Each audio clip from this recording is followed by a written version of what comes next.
समंदर पर जिसका दबदबा, दुनिया में उसका असर। क्योंकि आज के दौर में समुद्र सिर्फ पानी नहीं बल्कि दुनिया के कारोबार, तेल की सप्लाई और रणनीतिक ताकत का सबसे बड़ा रास्ता है। दुनिया में किसी भी देश पर कभी भी हमला कर उसको बर्बाद करने की मंशा रखने वाला अमेरिका ही समंदर का भी बादशाह होगा। ट्रंप ही वो राष्ट्रपति होंगे जो समंदर पर कब्जा कर दुनिया को अपने इशारे पर नचा रहे हैं। जितने भी देश हैं सब ट्रंप की इस ताकत से खौफ खाते हैं।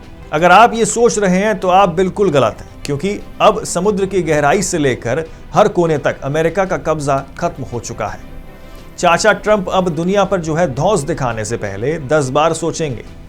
उनकी हेकड़ी अब ऐसे देश की मोहताज हो चुकी है जिसके सामने झुकने के लिए ट्रंप कुछ भी करने को तैयार हैं, लेकिन अब उसी देश ने अमेरिका को पछाड़ते हुए समंदर पर राज करने का ऐलान कर दिया है। अमेरिका ही नहीं, दुनिया उसकी ताकत को जो है सलाम करने पर मजबूर है। ये वो देश है जिसका नाम सुनते ही चाचा ट्रंप नाक मुंह जो है वो सिकोड़ लेते हैं। इस देश का नाम है चीन। भारत के हिस्से पर कब्जा जमाने की चाहत रखने वाला चीन अब नौसैनिक ताकत में दुनिया के कई देशों को जो है पीछे छोड़ चुका है। दरअसल ग्लोबल फायर पावर की 2026 फ्लीट स्ट्रेंथ रैंकिंग ने नौसैनिक ताकत का एक दिलचस्प आंकड़ा जो है वो सबके सामने रखा। कुल नौसैनिक जहाजों को और पनडुब्बियों की अगर संख्या की बात की जाए, उस हिसाब से चीन जो है 841 जहाजों के साथ पहले, रूस 747 के साथ दूसरे, अमेरिका 465 के साथ तीसरे। लेकिन भारत इन आंकड़ों में दिखाई क्यों नहीं दे रहा है? तो हम आपको बता दें कि भारत जो है वो 343 जहाजों के साथ जो है चौथे नंबर पर है, जो कि धीरे धीरे जो है समंदर में अपनी शक्ति को बढ़ा रहा है। लेकिन सवाल यह है कि अमेरिका जैसे सुपर पावर संख्या में पीछे कैसे रह गया है, और क्या ज्यादा जहाज होने का मतलब ज्यादा ताकत है? तो हम आपको बता दें कि रैंकिंग मुख्य रूप से जो है वो फ्लीट की संख्या बताती है, पूरी युद्ध क्षमता नहीं।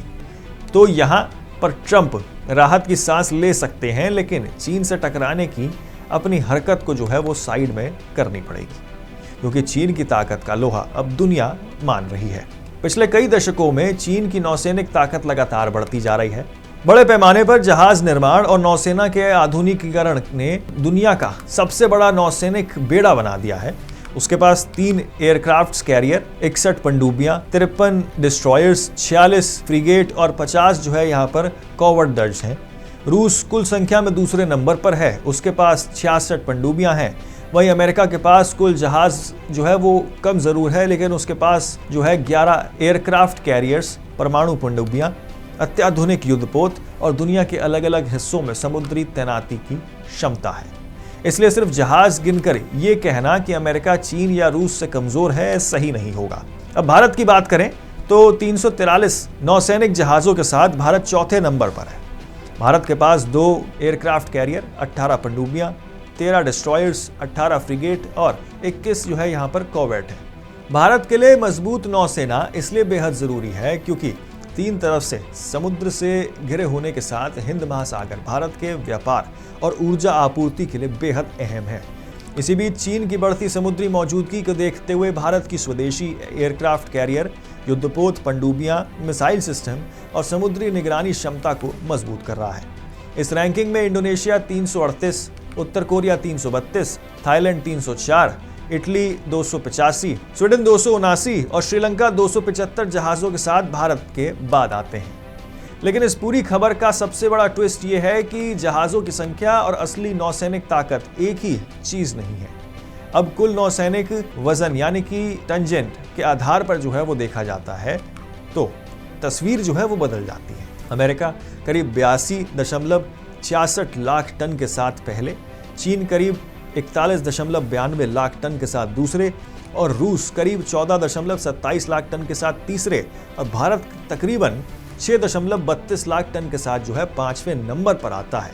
यानी संख्या में चीन सबसे आगे है, लेकिन भारी और बड़े नौसैनिक प्लेटफॉर्म्स की क्षमता में अमेरिका अब भी जो है बहुत आगे है। इसलिए इस रैंकिंग का असली संदेश यही है कि समुद्र की ताकत सिर्फ इस बात से तय नहीं होती कि किसके पास कितने जहाज हैं, बल्कि ये भी मायने रखता है कि उन जहाज़ों की तकनीक, मानक क्षमता और वैश्विक स्तर पर ऑपरेशन करने की क्षमता कितनी है। लेकिन समंदर में चीन की बढ़ती ये ताकत भारत के लिए जो है वो खतरे की घंटी है, क्योंकि हिंद महासागर में चीन अपनी सैन्य क्षमता लगातार बढ़ा रहा है। चीन की नौसैनिक ताकत अब सिर्फ नए जहाज़ों और विमानों की संख्या बढ़ाने तक सीमित नहीं है, वो उन्हें चलाने के लिए बड़ी संख्या में यहाँ प्रशिक्षित पायलट भी तैयार कर रहा है। पीपल्स लिबरेशन आर्मी नेवी पहले कुछ अनुभवी पायलट्स पर निर्भर थी, जिन्हें विमान वाहक पोतों से संचालन के लिए तैयार किया जाता था। अब उनसे पायलटों की भर्ती और प्रशिक्षण की भी एक स्थायी व्यवस्था बना ली है। इसका मकसद बड़े पैमाने पर करियर पायलट्स वो तैयार करना है। भारत के लिए चीन का ये कदम इसलिए अहम है क्योंकि इससे उसकी नौसैनिक ताकत की भविष्य की दिशा का पता चलता है। पेइचिंग के नए विमान वाहक पोतों की चर्चा अक्सर उनके आकार, विमानों की संख्या और हथियारों के आधार पर होती है, लेकिन ज्यादा महत्वपूर्ण बात उसका ऐसी व्यवस्था बनाना है जो लंबे समय तक कैरियर ऑपरेशन को जारी रख सकता है। पायलटों की लगातार भर्ती और ट्रेनिंग से साफ है कि चीन विमान वाहक पोतों को अपनी समुद्री ताकत का स्थायी हिस्सा बनाना चाहता है। इससे भारत के लिए सबसे साफ है, हिंद महासागर में असली बढ़त उस देश को मिलेगी जिसके पास बेहतर पायलट ट्रेनिंग, तकनीकी कर्मचारी और युद्ध का ज्यादा अनुभव होगा। भारत को भी अपनी क्षमता बढ़ानी होगी, अपने लंबे अनुभव को मजबूत और स्थायी सैन्य बढ़त में बदलना होगा, तो वो हिंद महासागर में चीनी नौसैनिक ताकत का मुकाबला करने के लिए मजबूती के साथ खड़ा हो पाएगा।